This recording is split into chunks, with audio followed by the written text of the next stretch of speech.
जय श्री राम। दोस्तों, विश्व में राम नामक एक ऐसा शब्द है जिसके मात्र उच्चारण से ही शरीर में एक सकारात्मक ऊर्जा का संचार होता है। आज भले ही अयोध्या में श्री राम की जन्मभूमि पर एक भव्य मंदिर बनाया जा रहा है, उनके बारे में चर्चा हो रही है, परंतु आदर्श पुरुष राम के अवतरित होने की कथा तो सदियों से जनमानस के अंतर मन पर लिखी हुई है। राम के बिना भारतवर्ष में, भारतीय संस्कृति में किसी भी घटना की कल्पना ही नहीं की जा सकती।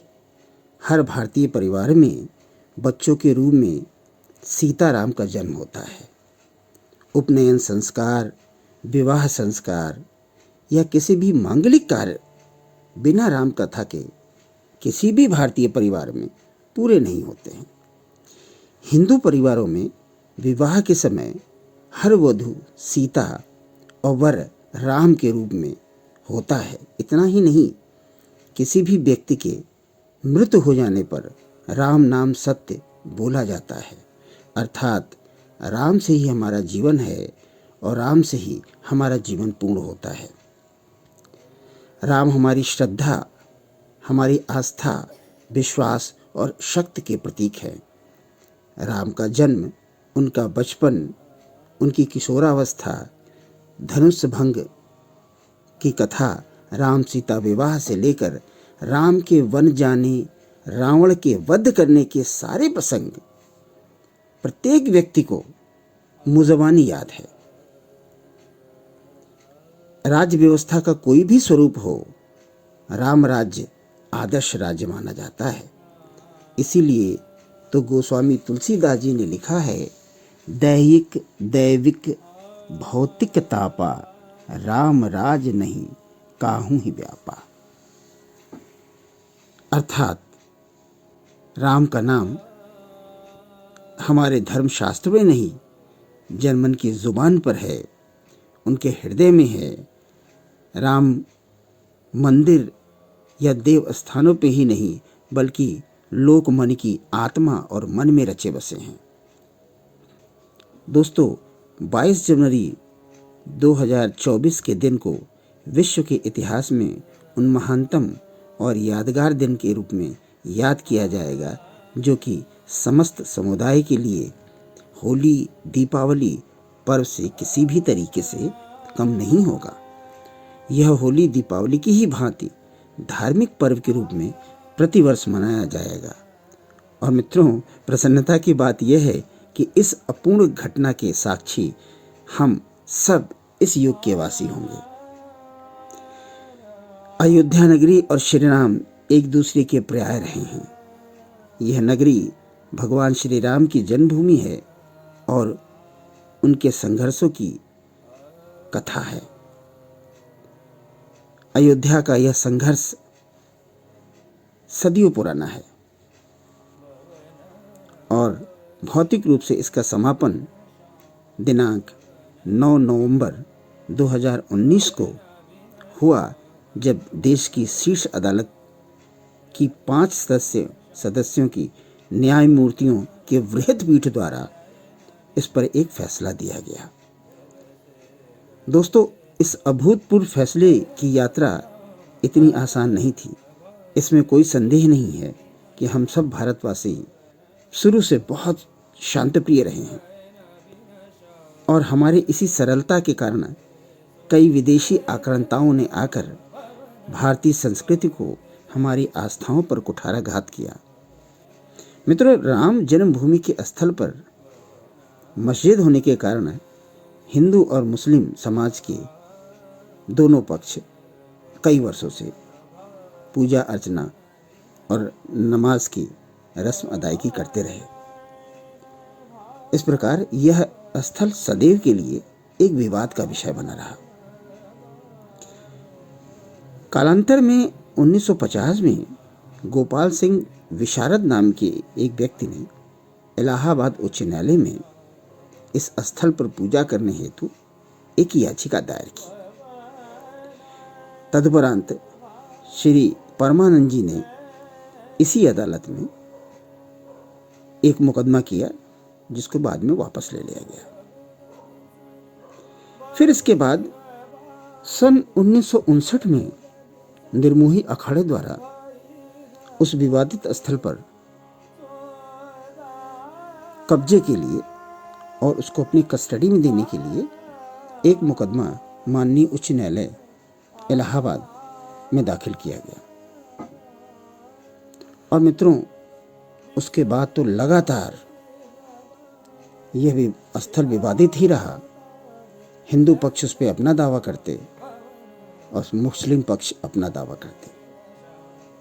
कभी कोई अदालत जाता है तो कभी दूसरा कोई अदालत जाता है।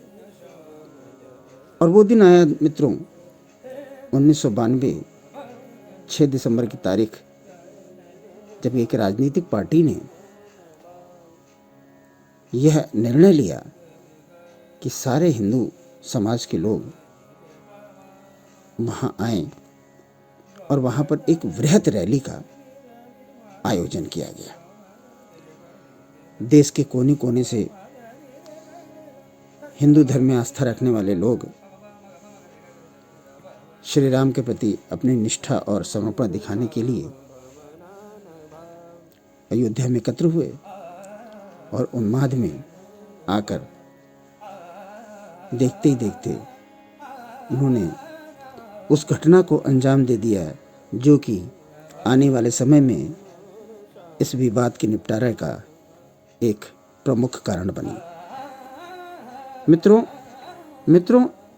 एक और मुकदमा माननीय इलाहाबाद उच्च न्यायालय में सेंट्रल वक्फ बोर्ड द्वारा उस विवादित स्थल पर अपने कब्जे के लिए और उसके स्वामित्व के लिए दाखिल किया गया, जिसकी सुनवाई सन 2002 से लेकर सन 2010 तक चली।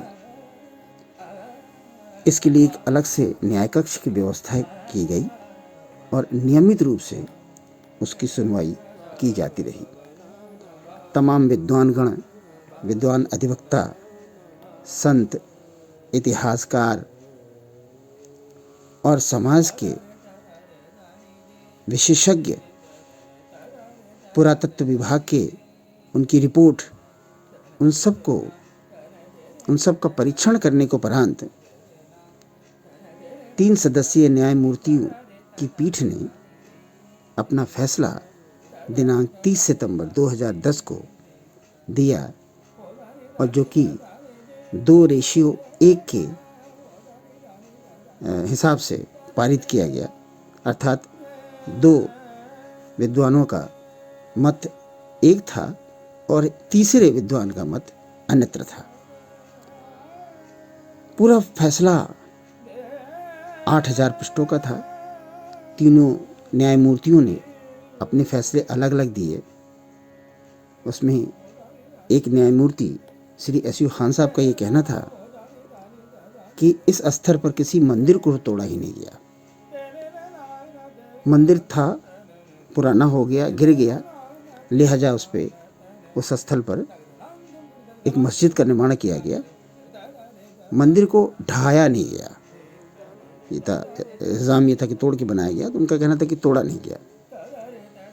दूसरे न्यायमूर्ति श्री सुधीर अग्रवाल जी का कहना था कि प्रश्नगत इमारत का निर्माण गैर इस्लामिक ढांचों को गिरा कर कराया गया, जो संभवतः एक हिंदू मंदिर रहा होगा। तीसरे न्यायमूर्ति श्री शर्मा जी का ये कहना था कि विवादित ढांचा पुराने ढांचों को गिराकर उसी स्थान पर बनाया गया, और पुरातत्व विभाग ने अपनी रिपोर्ट में इस तथ्य को सिद्ध भी कर दिया गया। इलाहाबाद उच्च न्यायालय के 3 सदस्यों की पीठ ने यह निर्णय दिया कि 2.77 एकड़ की जमीन को 3 भागों में बांट दिया जाए।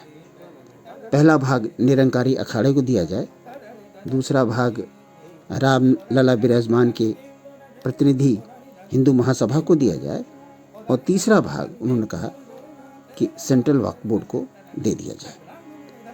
उसके साथ साथ ये भी कहा कि जो स्थिति वर्तमान में है वह स्थिति अगले 3 महीने तक बनी रहेगी। मित्रों, यह फैसला माननीय अदालत का जितने भी पक्ष थे उन सबको स्वीकार नहीं था, कोई भी संतुष्ट नहीं था इससे, और सब ये चाहते थे कि एक क्लियर कट ओपिनियन अदालत से मिले। लिहाजा सबने निर्णय लिया कि इसके खिलाफ अपील की जाए और सभी ने देश के शीर्ष अदालत में माननीय सुप्रीम कोर्ट के समक्ष अपील प्रस्तुत की और इसके साथ ही साथ 11 अपीलें और भी SLP के फॉर्म में इस अदालत में दाखिल की गई। माननीय सुप्रीम कोर्ट ने दिनांक 9 मई 2011 को अपने अधीनस्थ अदालत इलाहाबाद हाई कोर्ट के आदेश पर रोक लगा दी और इसके बाद लगातार सुनवाई होती रही। यह कहा जाता है कि यह मुकदमा देश में अब तक सबसे लंबा चलने वाला दूसरा मुकदमा था। मित्रों, माननीय सुप्रीम कोर्ट ने अपना फैसला 145 पृष्ठों का दिया, जो कि 9 नवंबर 2019 को देश के समक्ष रखा गया। माननीय सुप्रीम कोर्ट ने स्पष्ट रूप से कहा, रामलला विराजमान एक जुडिशियल पर्सन हैं, परंतु राम जन्मभूमि एक जुडिशियल पर्सन नहीं है। अदालत ने यह माना कि पुरातत्व विभाग के सर्वे की रिपोर्ट से यह सिद्ध हो गया है कि बाबरी मस्जिद खाली जमीन पे नहीं बनाई गई, बल्कि किसी गैर इस्लामिक ढांचे को गिरा के बनाई गई, जो संभवतः कोई हिंदू टेंपल रहा होगा। सुप्रीम कोर्ट ने यह फैसला दिया कि विवादित स्थल रामलला विराजमान को दे दी जाए और साथ ही साथ 5 एकड़ की जमीन मुस्लिम पक्ष को अपनी पूजा पाठ के लिए, मस्जिद बनाने के लिए अन्यत्र कहीं प्रदान कर दी जाए। इस प्रकार माननीय सुप्रीम कोर्ट ने अपना अद्वितीय फैसला देते हुए इस विवाद को समाप्त कर दिया। लगभग सभी पक्ष इससे संतुष्ट थे। कुछ एक विवाद उठे, लोगों ने कहा इसको रिव्यू करने की आवश्यकता है, लेकिन बाद में सबने एक मत से इस तथ्य को स्वीकार कर लिया और देश की एकता और शांति के लिए इस विवाद को आगे न बढ़ाने की राय दी। दोस्तों, निसंदेह 22 जनवरी 2024 का दिन वैश्विक इतिहास में एक यादगार दिन के रूप में माना जाएगा।